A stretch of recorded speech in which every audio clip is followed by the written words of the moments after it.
자, 109페이지. 오늘은 인간 활동과 기후 변화 이렇게 써 있습니다. 인간 때문에 기후가 변하는데요. 어떻게 변하냐 이런 얘기죠. 기후가 변하는 요인은 외적 요인, 내적 요인 이렇게 두 가지가 있었고요. 그리고 오늘은 인간 활동과 기후 변화 이렇게 배웁니다. 109페이지를 펼쳐보면 지구의 온실효과라는 단어가 나오고요. 지구 온난화와 온실효과는 좀 다른 개념이어서 좀 구별해서 알아둡니다. 아래쪽에 보면 지구의 열수지와 온실효과라 그래서 숫자 졸라 많이 나오는 거 있어요. 이거 별표 3개짜리입니다. 외우세요. 달달달달 외우세요. 거기에 나오는 모든 화살표의 숫자를 다 외우시면 됩니다. 그래서 안에 박스가 이구장하게 표시가 있죠. 지표, 대기, 지구 전체에 얼마 흡수하고 얼마 방출되니 거기에 플러스 얼마 이렇게 되어 있는 걸 니네들이 찾아야 돼요. 그 중에 숫자를 괄호로 빼주면 괄호 넣기를 해서 숫자를 메꾸셔야 됩니다. 내가 메꿀 건 아니고요. 니네들이 메꾸셔야 돼요. 프린트마다 조금씩 숫자가 다른 것도 있고요. 좀 지저분한 학교는 소수점까지 내주는 학교들도 있습니다. 그래서 좀 체크 좀 해주시기 바랍니다.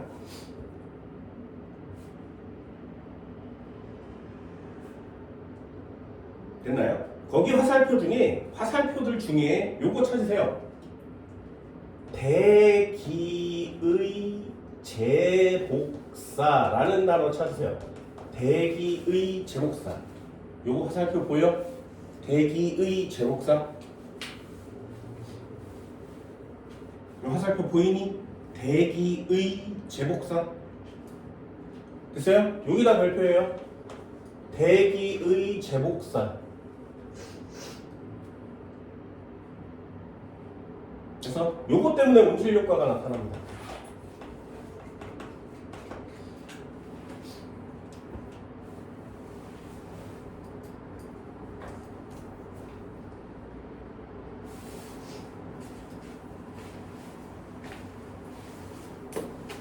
대기의 제복사. 대기의 제복사. 그렇죠. 요거는 체크 하나 해주시고요. 두 번째, 니네 온실 효과와 지구 온난화의 차이를 알고 있나요?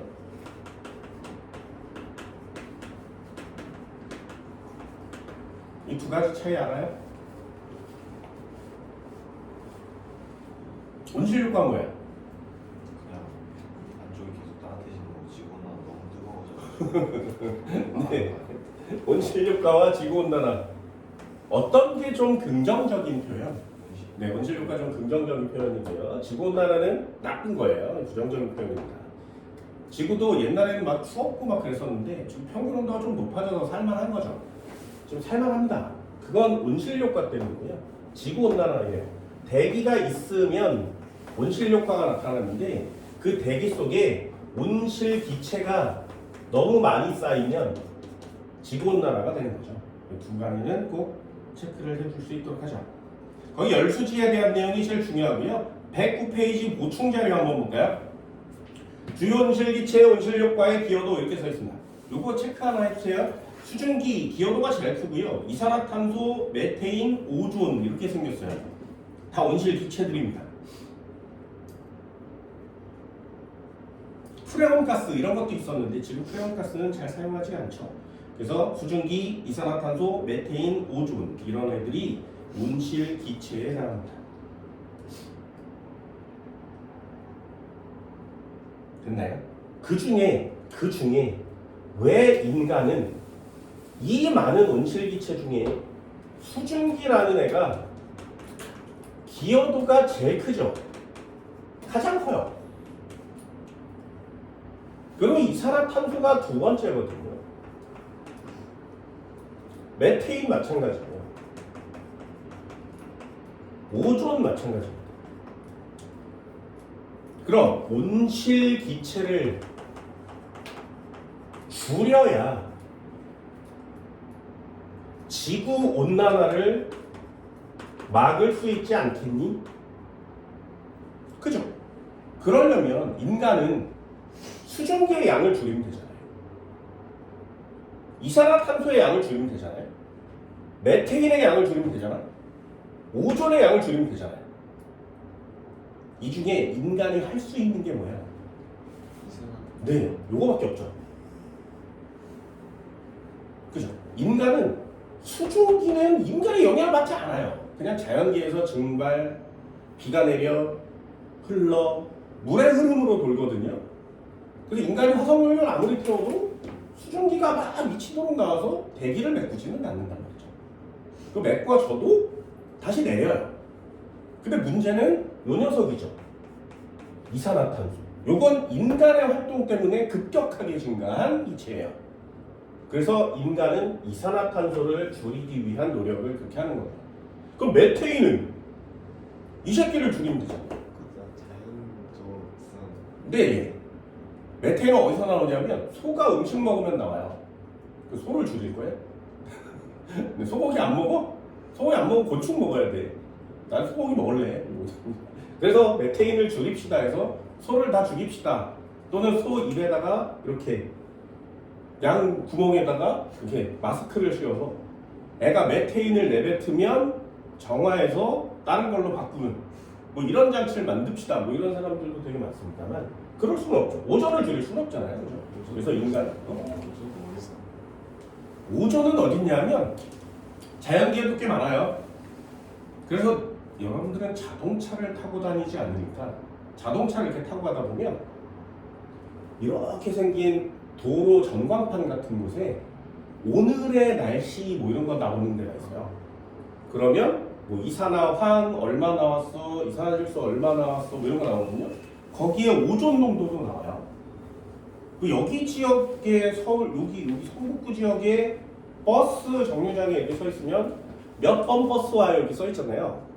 곧 도착 뭐 이런 거 있잖아. 거기에 기상 정보 나오니 거기 읽어봐도 오존 농도가 나와요. 그 오존은 자연계에서 우리가 사는 곳에서도 꽤 많이 자연적으로 발생할 수 있습니다. 그게 하늘로 올라가고 내려오고 또는 변하고 산소로 깨지고 합쳐지고 이걸 계속 반복하기 때문이에요. 오존은 산소라는 애가 활성산소랑 달라붙으면 O3가 되거든요. 요때 여기에 이렇게 해서 얘를 달라붙게 하는 애가 자외선이에요. 그래서 오존이 됐다가 또 자외선을 받으면 다시 깨집니다. 자외선을 받으면 또 달라붙어요. 자외선 받으면 또 깨져요. 그래서 오존이 생성과 분해를 반복하면서 자외선을 계속 처먹는 거거든요. 그럼 반대로 이 자외선만큼의 에너지만 얘한테 쪼여주면 오존은 발생해요. 어디서 발생해? 어디서 발생하냐면 여기 학원에도 있습니다. 복사기. 복사기 버튼을 누르면 LED가 윙윙 이렇게 하죠. 윙윙. 그때 그 근처에서 자외선이 막 저기서 LED 막 빛이 막 해서 에너지가 막 생겨요. 그때 오존이 막 발생합니다. 그래서 나중에 한번 해봐. 복사를 막 하고 있을 때 그 복사기 근처에 가면 꽤 상쾌한 냄새가 나요. 그 오존 냄새, 복사기 근처에서 나는 복사할 때 나는 냄새, 되게 독특한 냄새가 납니다. 그 오존 냄새예요. 여러분들은 오존 냄새 잘 모르죠? 그렇죠? 내가 어릴 때는 되게 과학적으로 무지한 상태로 세상을 살았어서 전자제품이 있었어요. 벽에다가 다는 거예요. 오존 발생 장치였거든요.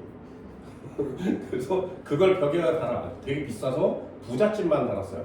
그래서 오존 발생 장치를 여기다 달면 산소를 이렇게 공기 중에 있는 그 산소를 넣어서 여기서 오존을 발생시켰어. 근데 오존에서 나오는 그 냄새가 되게 좀 리프레시할 것 같은 냄새가 나요. 그래서 몸이 깨끗해져 정화되고 이런 그지 같은 소리를 했었단 말이에요. 그것 때문에 다 죽는 거야. 여기 사람들이 왜 저렇게 다 죽는 거야? 그것 때문에 다 죽는 거야. 나중에 오존이 굉장히 위험하다는 사실을 알게 됐죠. 오존이 위험한 거 오존 자체가 위험한 게 아니라 오존을 깨부수면 산소와 O 하나가 나와요. 이 O를 활성산소라고 합니다. O가 하나만 딱 있으면 활성산소라고 하거든요. 이 활성산소가 우리 몸에 들어오면 암을 걸려요. 이 활성산소 때문에 암에 걸리는 거예요. 그래서 암을 줄일 수 있는, 건강하게 살 수 있는 모든 영양제들은 다 이름이 항산화제예요. 항산화제. 그래서 산소를 우리 몸에 있는 활성산소를 제거할 수 있는 녀석을 처먹는 게 영양제가 되는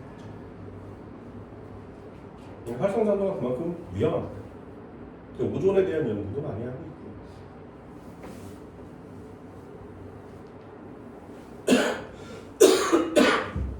이 오존 어디다 쓰는지 알아? 니네 자연계에서, 인간 생활에서. 그럼 이렇게 위험한 거 어디다 써? 정말 위험하죠. 세포를 다 죽이거든요. 그래서 세포를 죽이는 데 써요. 어디다 죽여? 아니요, 암세포를 만드는 데. 세포를 죽이는 데 씁니다. 어디다 쓰냐면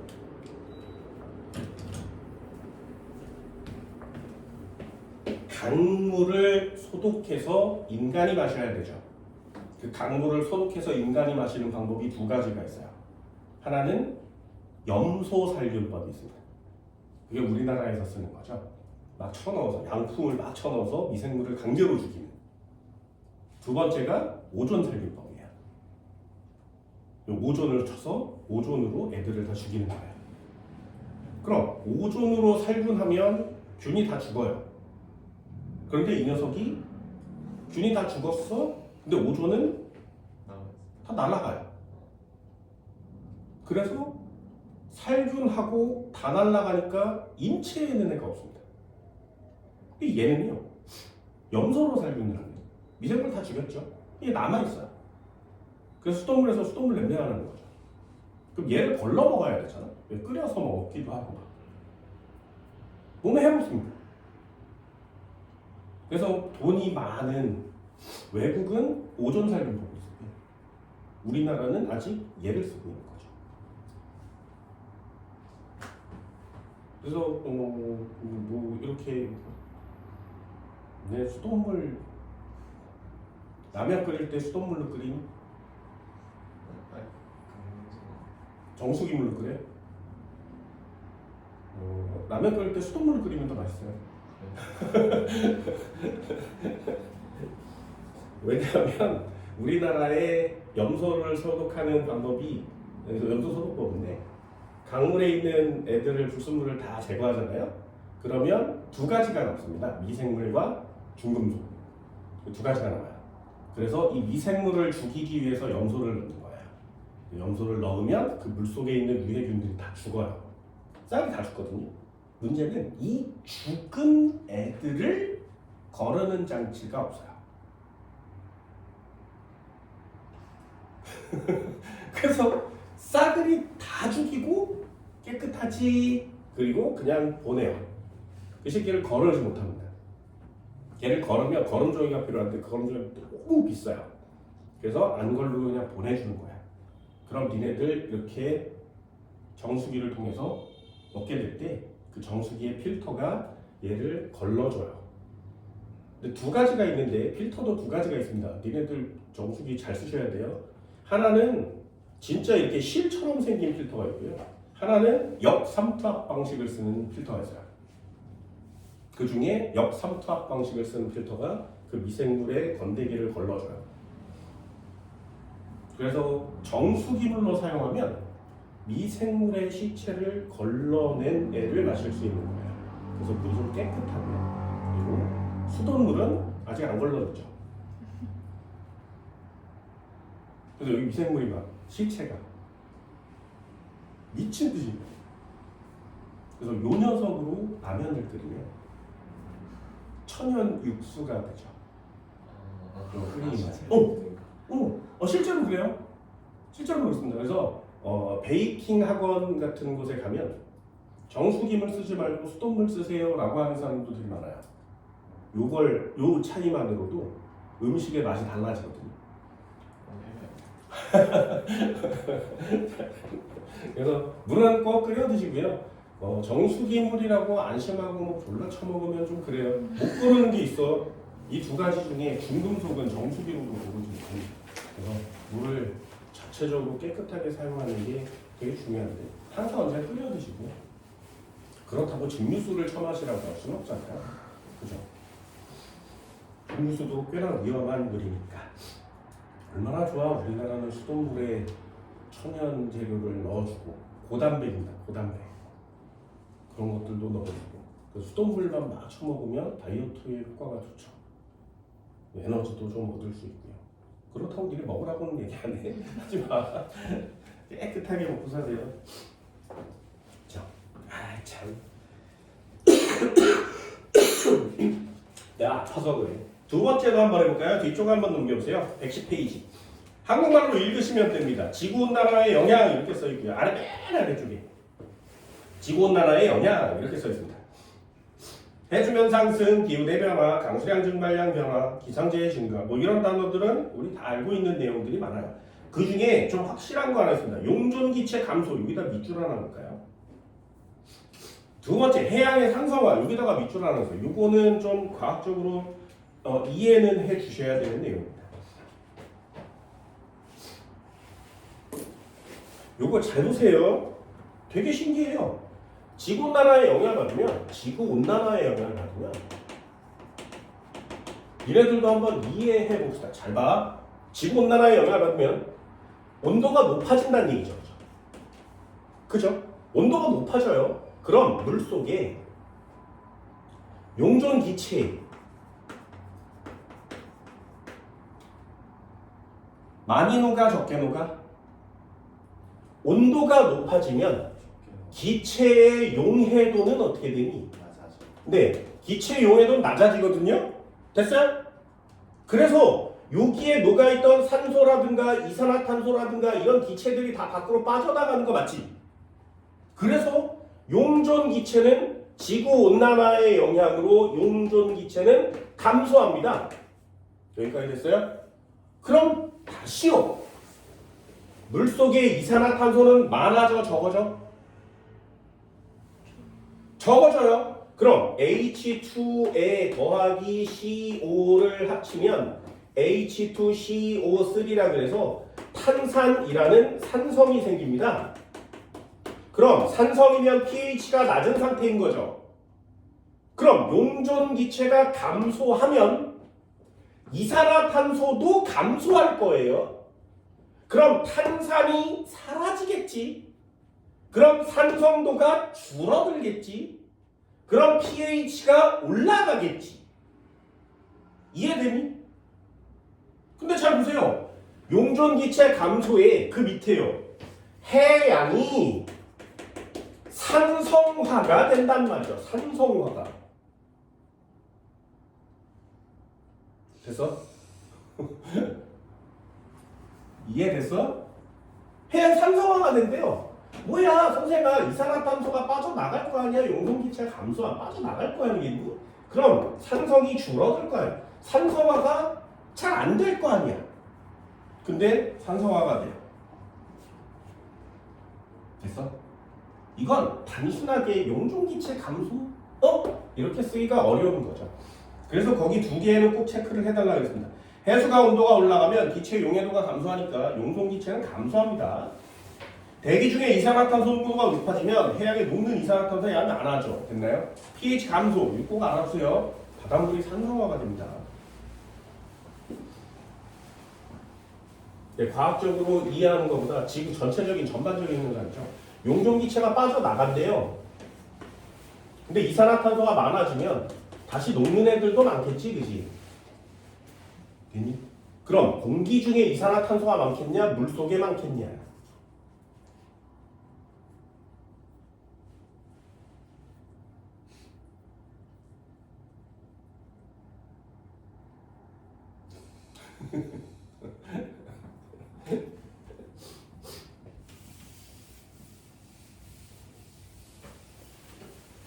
왜 너무 대답을 잘 못하는 거지? 산소요. 공기 중에 많아요? 물속에 많아요? 왜요? 공기는 O2인데 바다는 H2O니까 한번더 정확한 비율을 잡아. 여기 화학하는 사람들은 별로 없나요? 저 시간에 화학 시간에 배웠거든요. 산소 물에 녹아 안 녹아? 산소가 물에 녹는다. 화학은 물에 녹지 않습니다. 이산화탄소 물에 녹아 안 녹아요? 안 녹아요. 그런 애들 다 무극성 분자라고 합니다. 무극성 분자는 물에 녹지 않아요. 산소는 왜 물에 녹지 않니? 무극성 분자니까요. 그러니 물에 잘 안 녹는 거죠. 물에 안 녹으니까 물속에 산소가 없는 거예요.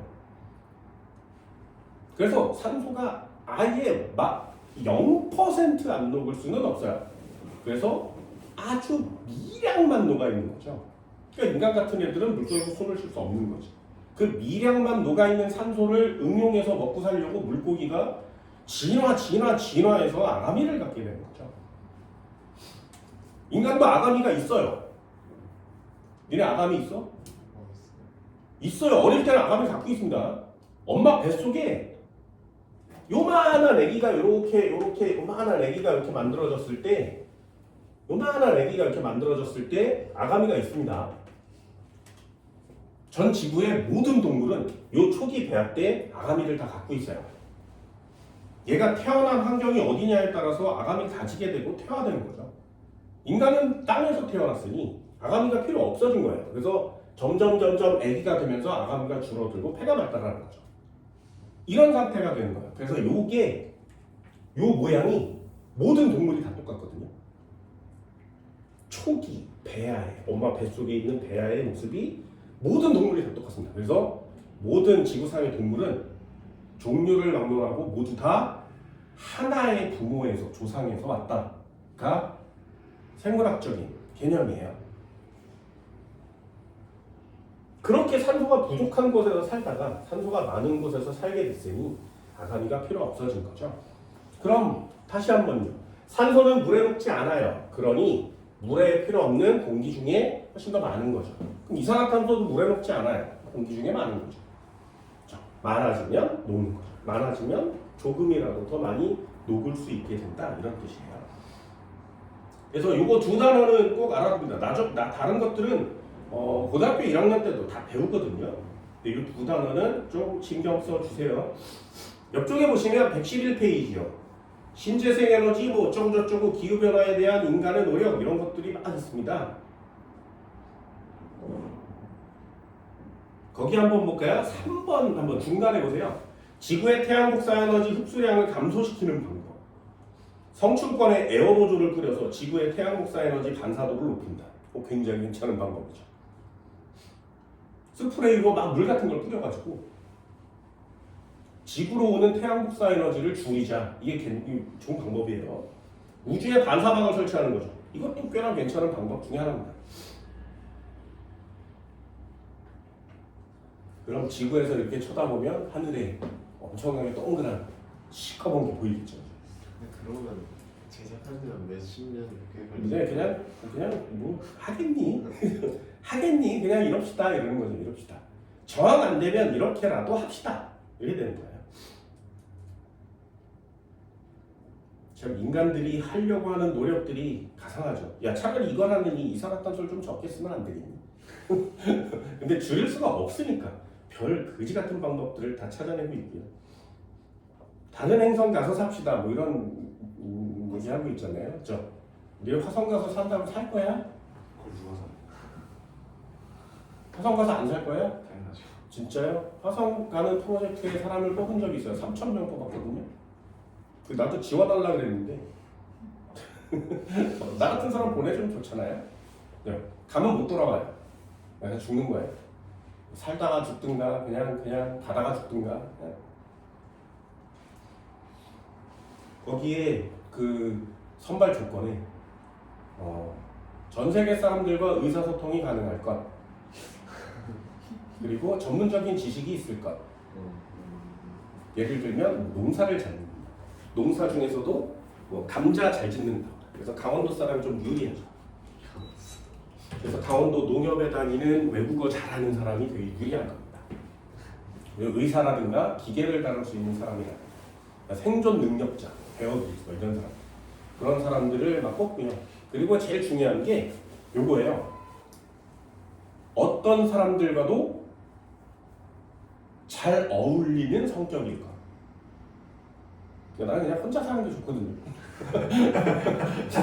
잘 어울리는 걸 싫어요. 누구 만나는 거 되게 싫어합니다. 그래서 그냥 혼자 그냥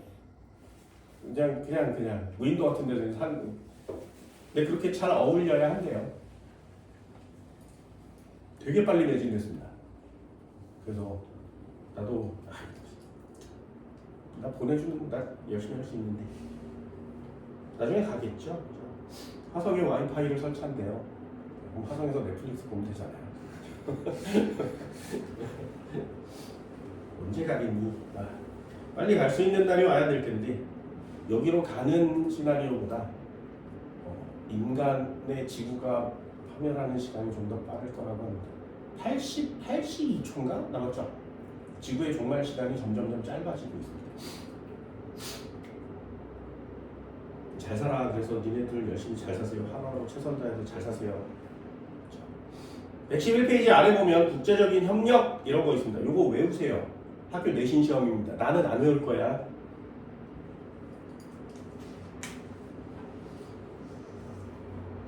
정부 기후 변화 협의체, UN 기후 변화 협약 체결, 교토 의정서 파리 기후 변화 협약 체결, 글래스고 기후 협약 최신 거예요. 최신 거. 요거는 학교 내신용으로 잘 외워줍니다. 나는 안 할 거니까요. 됐나요? 자, 109페이지 다시 돌아와서 다른 건 필요 없고요. 온실효과와 열수지, 지구온난화 이 세 개만 간단히 정리해 볼게요. 자, 열수지 한번 해봅시다. 열수지. 이 숫자를 갖고 놀아야 되기 때문에 한번 해보도록 하죠. 첫 번째, 온실효과가 뭐니?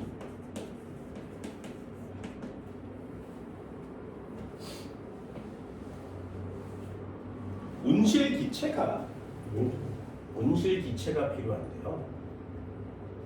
자, 온실기체가 종류는 알고 있나요? 온실기체 종류가 뭐예요? 온실기체 뭘 온실기체라 그래? 너 아까 했잖아. 온실기체 H2O, CO2, CH4, O3 뭐 이런 것들을 온실기체라고 합니다. 그 중에 기여도가 제일 큰 건 수증기 맞죠? 쟤네들을 왜 온실기체라고 하냐면 온실기체의 특징이 뭐냐면 수증기나 이산화탄소의 특징이에요. 이런 녀석들은 빛 중에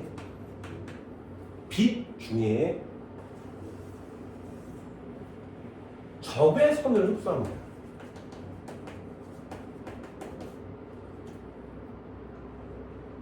그래서 태양에서 빛이 오면 이 빛 속에는 적외선도 있고 가시광선도 있고 자외선도 있죠. 그 중에 적외선을 얘네들이 이렇게 먹어요. 그리고 일부의 적외선만 이렇게 내려주는 거예요. 두 번째, 자외선은 쭉 와야 되는데 오존이라는 애가 자외선을 먹죠. 그래서 일부의 자외선만 이렇게 옵니다. 그럼 이 온실기체, 오존 이런 애들이 흡수하지 못하고 그냥 다 통과시켜주는 기체가 빛이 있는 거예요. 그 빛이 가시광선이에요. 그러니까 가시광선은 그냥 통과해서 지구 밑바닥까지 계속 오는 거지. 그러니 여기에 생명체가 이렇게 태어났다면 이 세 개 광선 중에 뭘 이용하는 생명체가 태어나는 거야? 가시광선을 이용하는 생명체가 태어나는 거예요. 그래서 지금 우리가 가시광선을 이용한 생명체가 되는 겁니다. 만약에 우리가 적외선이나 자외선을 볼 수 있다면 지금 보는 세상이랑은 또 완전 다른 세상이 되겠죠. 됐나요? 니네가 만약에 자외선을 보고 적외선을 보고 뭐 이러면 물은 투명하지 않습니다. 물이 투명하게 보이는 이유는 가시광선 때문이에요. 다른 것들로 보면 다른 색깔이 나타난다. 이건 되게 신기한 건데 지구의 인간들은 이렇게 가시광선을 사용하게 되어 있어요. 그런데 문제는 지구는 말이야. 똑같이 태양광부터 받았으니까 에너지를 방출해야 되죠. 방출할 때 지구는 적외선으로만 방출해요. 다시 한번 태양에서는 여러 가시광선, 적외선, 자외선 같은 여러 파장의 빛이 오는데 지구에서는 적외선으로밖에 못 내놓습니다. 이게 마지막 4단원이 될 거예요. 3단원이 될 거예요. 적외선으로만 방출해요. 그러니 얘가 이렇게 가는 동안에 바깥으로 나가야 되는데 대기에 온실기체가 많이 쌓여 있으면 전부 다 이렇게 흡수돼 버리겠죠. 밖으로 나가지 못하는 거지. 그래서 다시 재방출이 되니까 이 안에서 이렇게 빙글빙글 도는 현상이 나타나는 겁니다. 이게 대기의 재복사예요. 네. 그걸 온실 효과라고 합니다. 거기에 태양 복사 에너지의 대부분은 똑같시키고 이거는 꼭 알아두세요. 온실 기체는 말이야 적외선이나 자외선은 흡수합니다. 가시광선은 통과시켜요.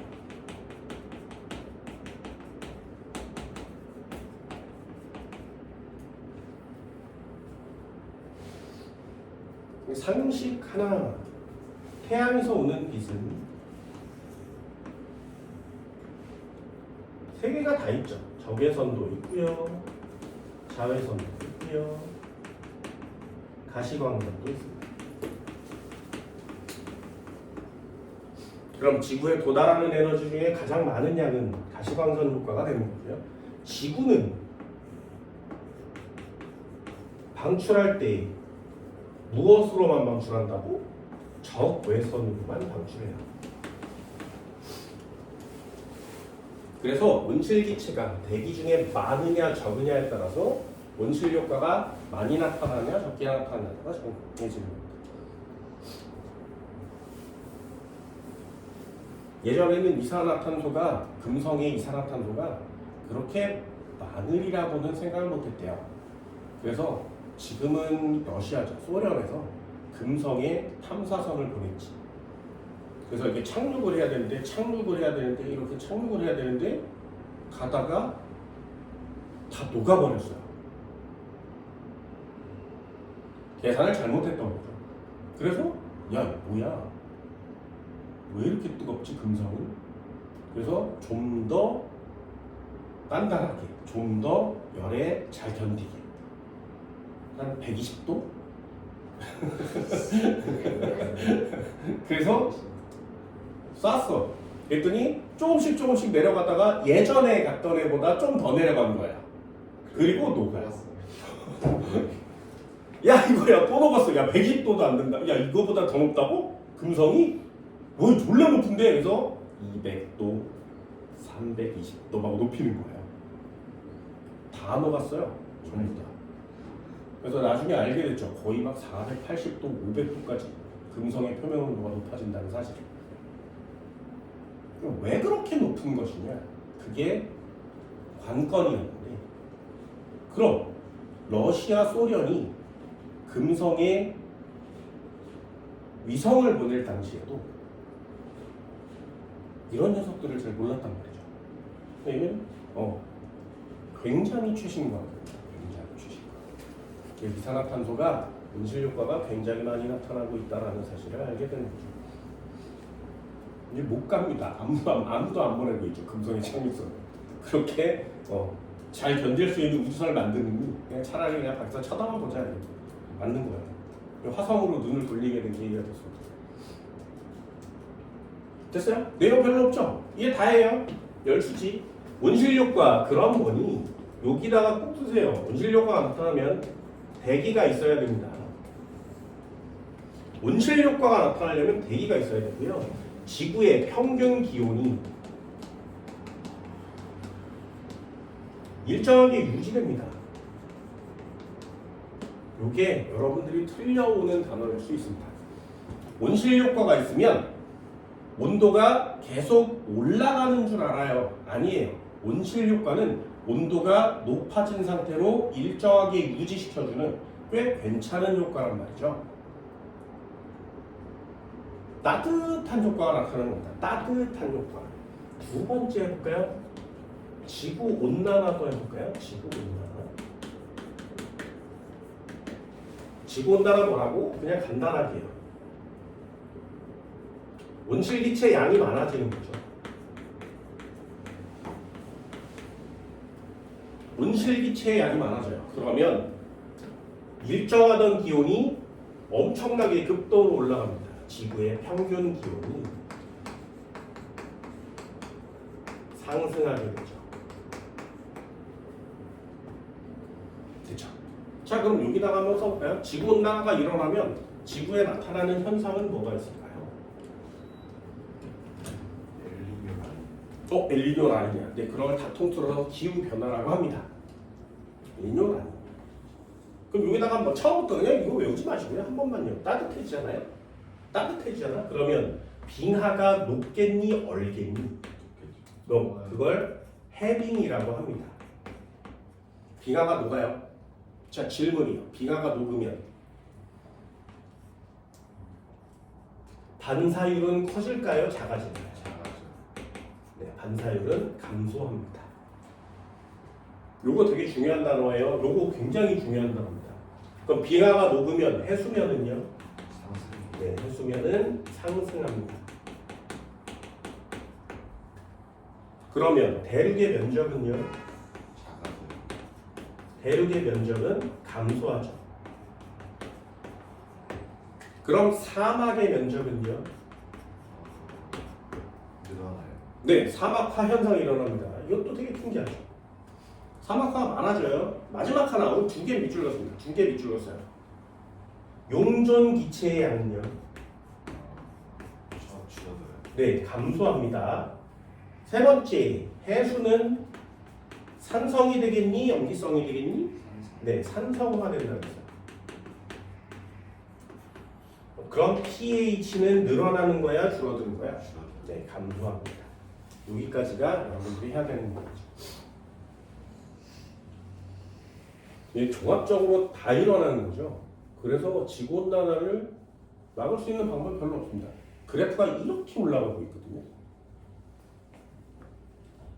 엎친 데 덮친적으로 계속 급수적으로 일어나죠. 그래서 좀 생각보다 심각하죠. 생각보다 심각합니다. 이 지구 멸망 프로젝트라고 했어요. 지구가 멸망하는 방법이 두 가지가 있는데 하나는 지구온난화, 하나는 AI. 두 가지가 지구가 멸망하는 프로젝트입니다. 내가 니네 나이 때는 진짜 꿀벌이 없어지면 지구가 멸망할 줄 알았어요. 그래서 미국에서 꿀벌이 없어지니까 미국 전체가 난리가 났죠. 야, 꿀벌 어디 갔어? 아인슈타인이 망한다 그랬는데 우리 진짜 망하는 거 아니야? 그래서 지구가 곧 망해요 라고 얘기했었거든요. 근데 꿀벌이 사라진 이유를 찾았지. 미국에서 꿀벌이 없어진 이유가 뭐잖아.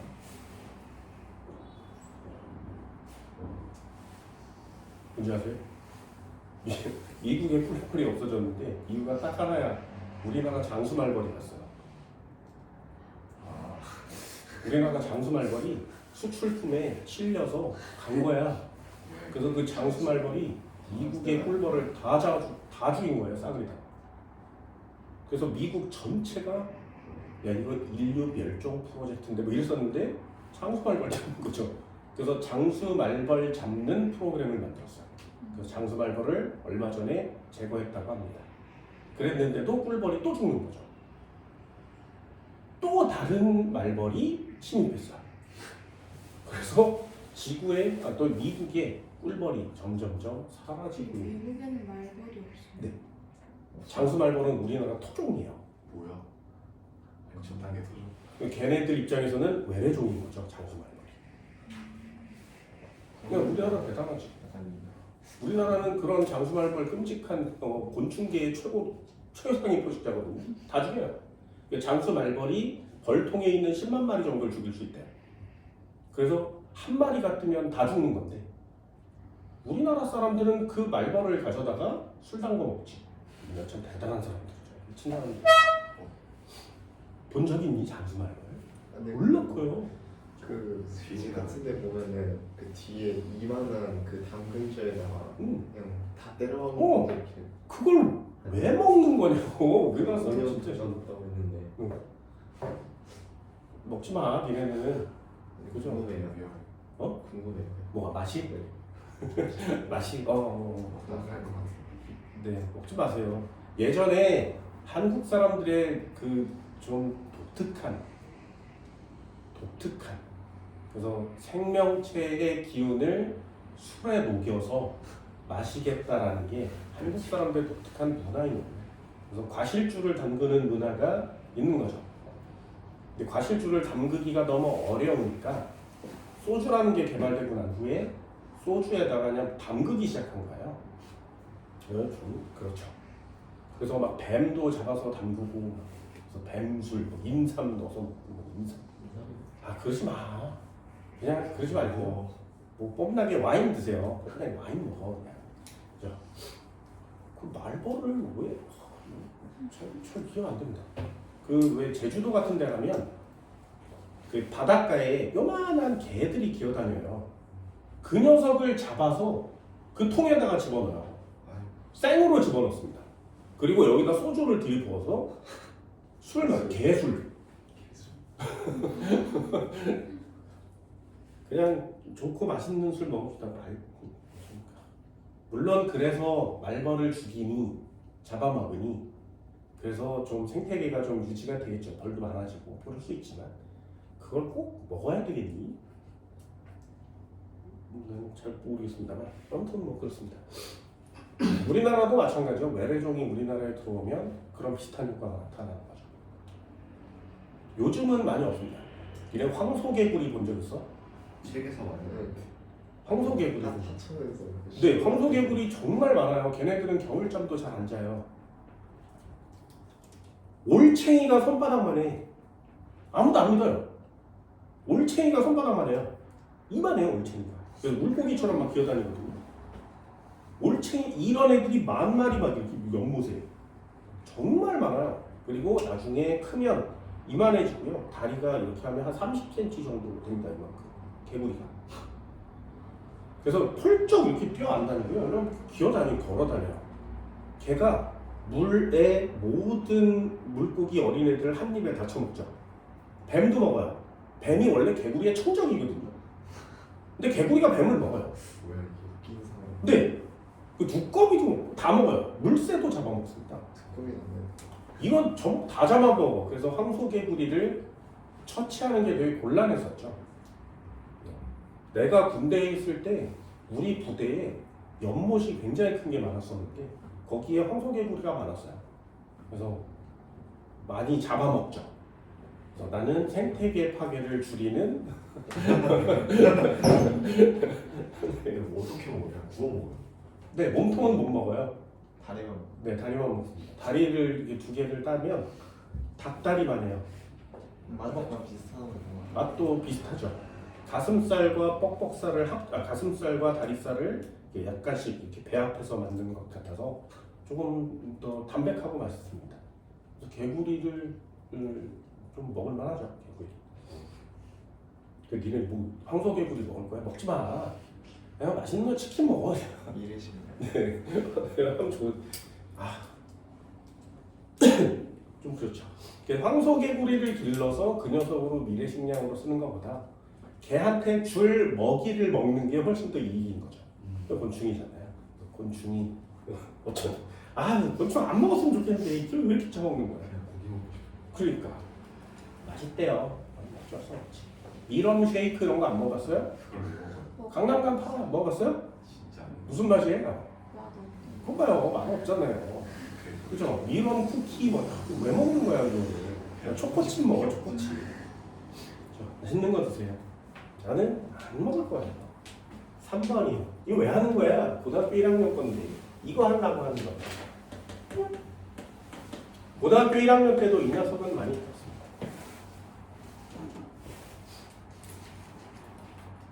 그죠? 열수지. 꼭 알아두세요. 요거는 한번 해볼까요? 온실효과 있고요. 지구온난화 이렇게 생겼습니다. 열수지에 대한 내용인데요. 이 녀석은 이렇게 정리를 해보면 지구 복사 에너지와 태양 복사 에너지가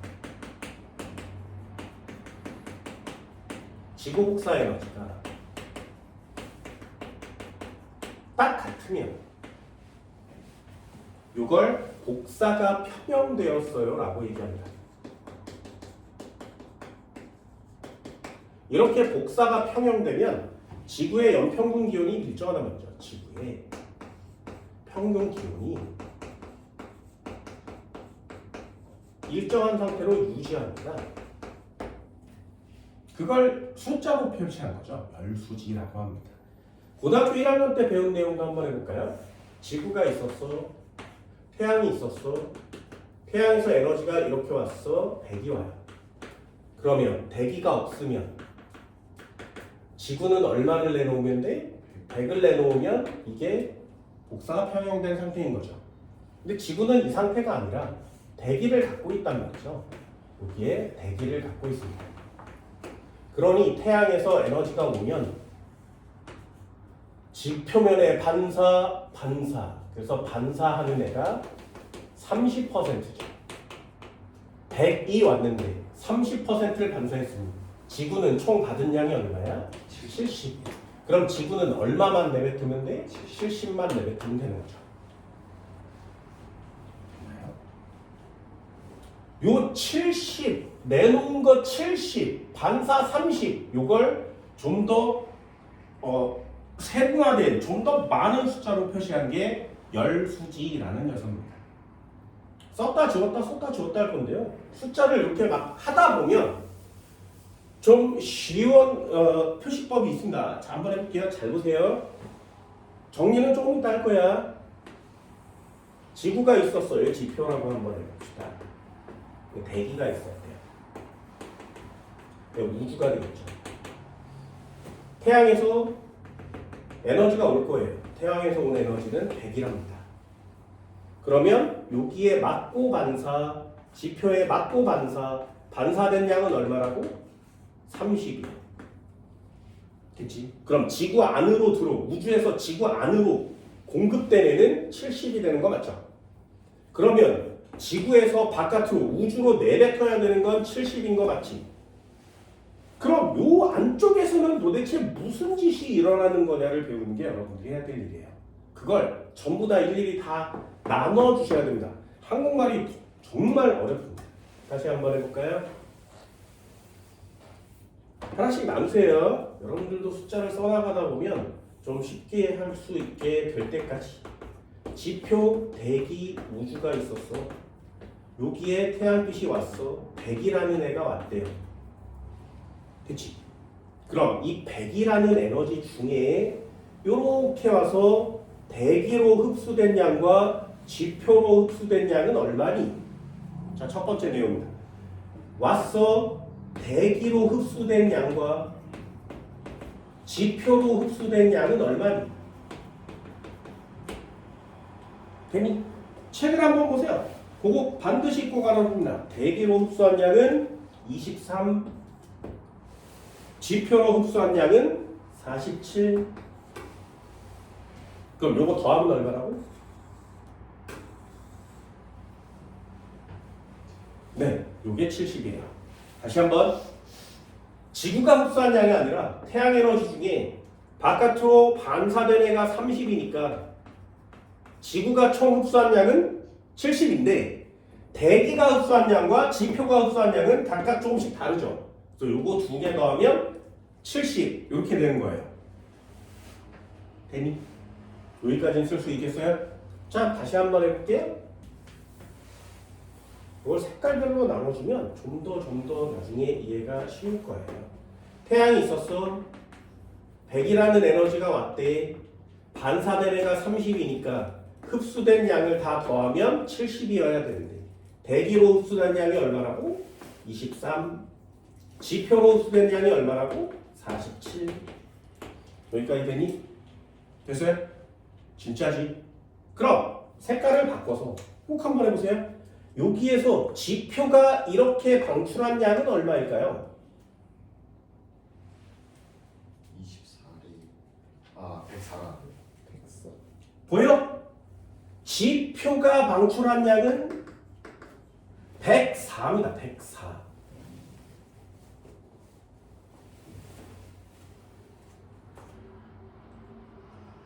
맞아? 116. 아니에요. 여기에 숫자를 여기 지우고 여기다가 116이라고 표시한 게 지표가 내놓은 양이에요. 되니? 그럼 104는 뭐야? 104 여기다 쓰는 거죠? 104. 요건 뭐야? 지표에서 나왔지만 바깥으로 나가지 못하고 대기에 흡수된 양인 거죠. 되니? 그러면 116에서 104를 빼면 얼마가 된다? 그래서 여기에 남은 화살표가 이렇게 와서 12가 나가는 거지. 되니? 그래서 시험자 뭐라고? 지표면이 복사한 에너지 양은 얼마야? 104야. 116이야. 그 중에 대기가 흡수한 양은 얼마야? 104야. 바깥으로 나간 양은 얼마니? 여기까지 됐어? 그럼 또 한 번만 해봅시다. 이 우주 밖으로 나가야 하는 양은 전체 얼마라고? 70이에요. 그럼 얘가 12니까 어딘가에서 반드시 뭔가가 얼마 더 와야 되죠? 얼마가? 20. 요거에다 여기서 얼마? 50.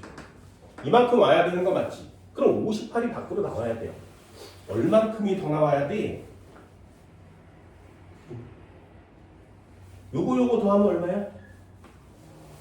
127. 127. 요거 더하면 127. 그럼 여기에 127이 요만큼 쌓여있다가 58이 나갔어요. 됐지? 그러면 반대로 이렇게 내려주는 애가 또 있어야 되겠죠? 요 녀석은 얼마예요? 69? 58에서 69 더하면 127 맞아? 됐어? 근데 거기엔 얼마야? 98이죠. 대기가 지표로 재방출해주는 값이. 되니? 그럼 여기 58에 98을 더하면 요 값은 얼마란 얘기야? 156. 그럼 여기가 총 156이어야 되죠. 나머지 어디 있어? 나머지. 그래서 화살표를 꼭 체크하세요. 거기 보면 물의 증발, 대류와 전도 화살표 보여? 합치면 얼마야? 딱 돼요. 네. 여기서 이렇게 나가는 양이 29가 있는 거지, 그렇지? 뭐 보이니? 여기까지 됐어요? 그거 굉장히 중요한 내용이에요. 자, 다시 한번 정리해 볼까요? 숫자 다 됐어? 그래서 뭐 외우라고? 뭐? 재방출 외우세요. 재복사. 지구의 재복사 값은 얼마야? 98. 자, 다시 태양이 있었어. 100이 왔어. 반사가 됐대. 얼마가? 30. 되니? 그럼 태양에서 30이 반사됐으니까 요렇게 흡수되고 요렇게 흡수된 양은 얼마야?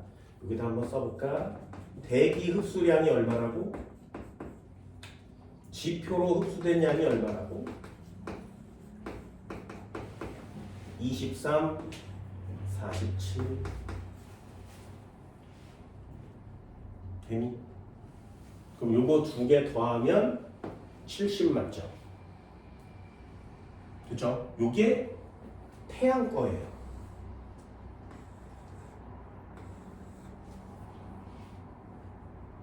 되니? 그럼 지구는 말이야. 바깥으로 얼마를 내보내면 된다고? 방출을 70 해주면 되는 거죠. 그지? 그럼 해봅시다. 23이 여기 지금 머물러 있는 거 맞죠? 요 칸에. 바깥으로 요렇게 나간 양과 안으로 요렇게 들어온 양은 얼마? 요거 외워달라고 했습니다. 지표로 재복사한 양. 얼마라고? 98. 요거 체크하세요. 98. 됐니? 한 번만 더요. 지표에서 바깥으로 내보낸 양이 얼마라고? 116. 됐죠? 왜요? 47에 98을 더하면 얼마야? 47에 98 더하면 얼마야? 155. 145. 145. 그럼 116 빼면 얼마야? 29. 그러니까 여기 한 칸이 더 있어야 돼요. 화살표가 이렇게 29가. 그래야 여기 29가 이렇게 완성이 돼서 숫자가 다 합쳐지는 거죠. 들어온 화살표의 양과 나간 화살표의 양은 같아야 되니까. 그럼 116 중에 얼마만 밖으로 나간다고? 12만. 그럼 여기 얼마 남아? 104가 남는 거죠. 그럼 하나, 둘, 세 개 더하면 여기 값이 완성됩니다. 29, 104를 더하면 최종 값이 완성되죠. 30. 아까 했는데 23에다가 29 더하고 104 더하면 얼마라고? 150. 190. 그럼 98을 빼면 얼마라고? 58. 자가 58이 되는 거죠. 완성됐어요? 네. 굉장히 중요한 겁니다. 굉장히. 학생들이 이거 따라가다 보면 요 녀석 안 할 때가 많아요. 29. 이건 체크해 주세요. 이건 지표에서 방출되는 양이니까. 그래서 흡수량, 화살표가 들어오는 것의 합과 나가는 것의 합은 같아야 되고요. 들어오는 것의 합과 나가는 것의 합은 같아야 되고요. 들어오는 애의 합과 나가는 애의 합도 같아야 됩니다. 이 숫자를 하나씩 다 외울 건데 이거 체크해달라 그랬죠? 두 가지만.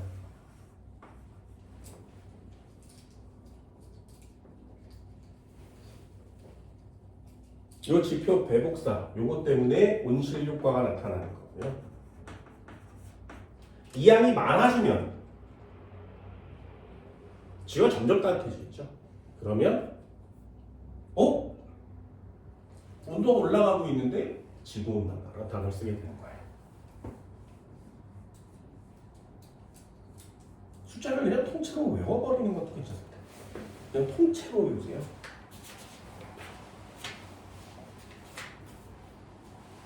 한번 눌러볼까요?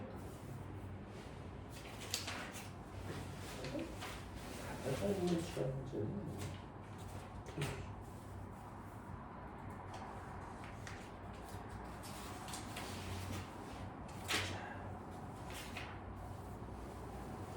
117페이지 한번 펼쳐봅시다.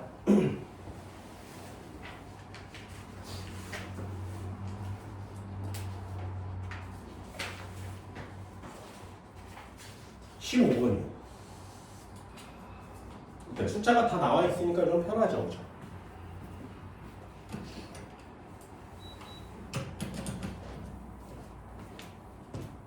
숫자를 다 외우시는 게 더 편할 겁니다. A 찾으세요. A 지구 반사율. 얼마? 30. 됐나요? B 찾으세요. B 대기 제곱사냐 외워달라 그랬죠. 얼마? 98. 네, 98. 이거 외우세요.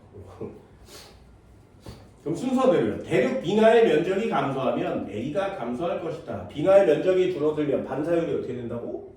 감소해요. 기억은 X. 동그라미 감소할 것이다. 대기 중 온실 기체는 적외선보다 가시광선을 잘 흡수한다. 여기 적어줬습니다. 이거 중요한 내용이에요. 그냥 간단하게 여기지 마시고 되게 중요한 상식으로 꼭 알아둡니다. 온실 기체는 적외선을 많이 흡수합니다. 얘는 X. 온실 효과는 누구 때문에? 봐요, 이게 끝이에요. 문제 포인트라는 게 있는데 여러분들이 해야 되는 거. 야, 온실 효과를 배우는데 온실 효과가 일어나는 화살표를 모르면 안 되지. 당연하지 않겠니?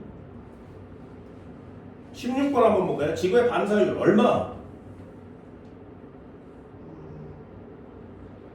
반사율 써있습니다. 그냥 반사율 얼마? 30, 30. 지구의 반사는 30. 됐지? 태양 복사 에너지의 대기 투과율. 이런 단어 쓸 수 있겠어요? 다시 한번요. 태양 복사 에너지의 대기 투과율. 다시 잘 봐. 태양 복사 에너지의 대기 투과율 얼마? 됐어요? 이런 단어가 되게 헷갈릴 수 있단 말이죠. 여기다가 47 이렇게 쓰면 맞아 틀려. 안 돼요. 23 이렇게 쓰면 돼, 안 돼? 안 돼. 70 돼, 안 돼? 안 돼. 뭔 말인지 알겠니? 대기 투과율은 대기를 지나서 지표에 도착한 애를 얘기하는 거지. 그치?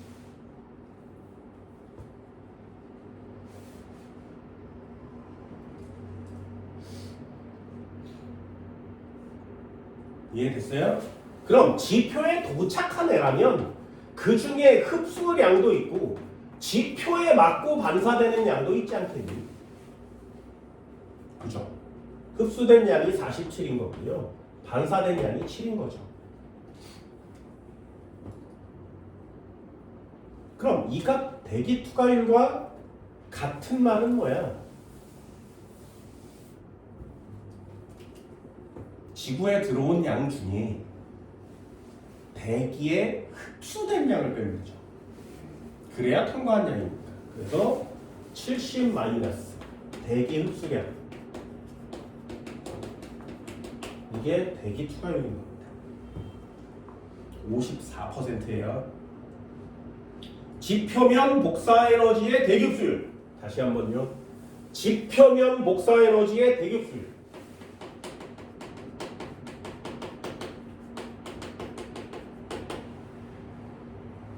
대기 흡수율.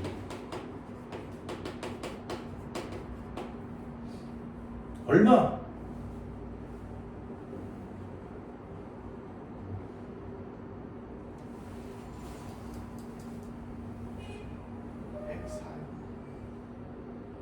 얼마? 104. 한 번만 더요. 얼마? 133. 다시 잘 봐.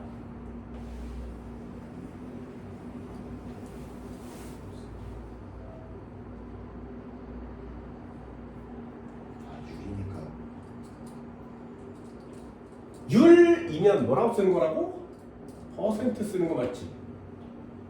그치? 몇 퍼센트가 최대야? 100%가 지금. 그럼 136, 104 막 이러면 안 되지, 그치? 그렇죠.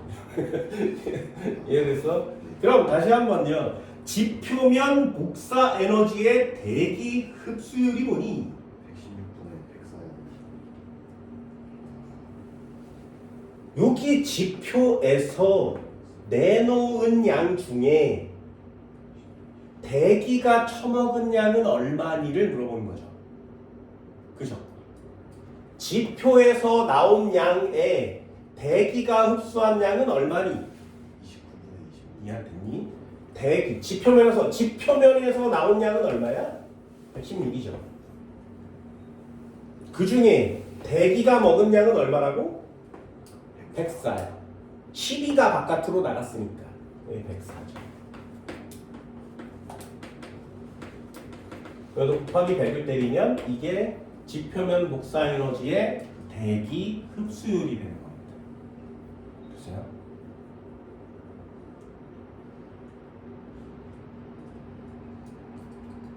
얼마야?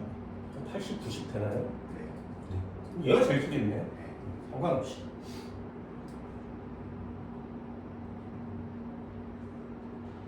됐지? 이렇게 순서대로 좀 가지고 놀 수 있어야 열수지를 좀 할 수 있고요. 좀 외워다오 이렇게 얘기하는 겁니다.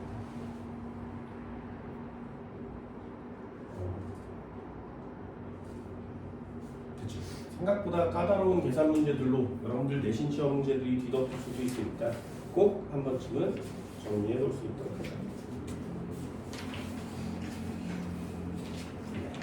진짜 네, 숨가쁘게 달려왔습니다. 여기까지가 여러분들이 배워야 되는 1단원입니다. 1단원.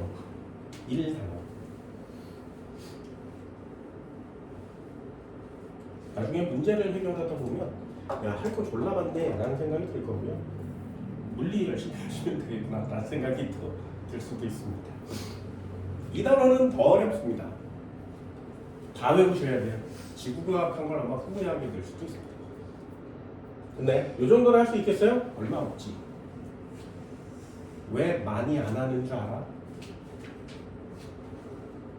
많이 하고 잊어버리나 조금 하고 잊어버리나 잊어버리는 건 똑같지만 하나라도 기억이 남으면 효율이 높은 거죠.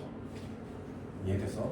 그래서 내가 니네들한테 툭툭 물어보는 거예요. 이 녀석들이 잘 외우고 있나 못 외우고 있나. 나중에 이 숫자로 꼭 물어보게 될 겁니다. 잠깐 쉴까요?